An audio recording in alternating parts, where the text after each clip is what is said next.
Premises liability is a catch-all for all sorts of unfortunate things that can happen to people, whether it's run-of-the-mill hole in a parking lot or something as crazy as something falling off a building and hitting somebody. Sometimes there's a misconception that just because something happens to you, there's a case. In our line of work, it's not strict liability. Just because you're in a building and you fall down and get hurt doesn't mean the facility's at fault. You have to show some sort of negligence. So you have to show they did something wrong that they knew or should have known about, that they should have been able to fix, and they didn't.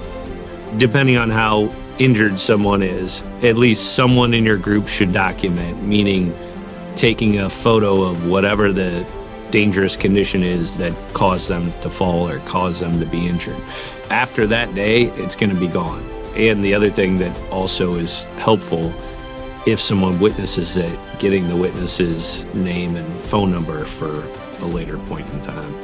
So the legal process in a premises liability case is a little different than a car accident case. In all likelihood, you're going to need to file the lawsuit. Very rarely do premises liability cases settle pre-lawsuit. Once we determine from the client, hopefully they documented the scene, they show us the dangerous condition, we know who the defendant is, we would file that lawsuit at the outset knowing it's going to be at least a year before the client's deposition is taken. By the time that year is done, we would kind of have a good idea where they are.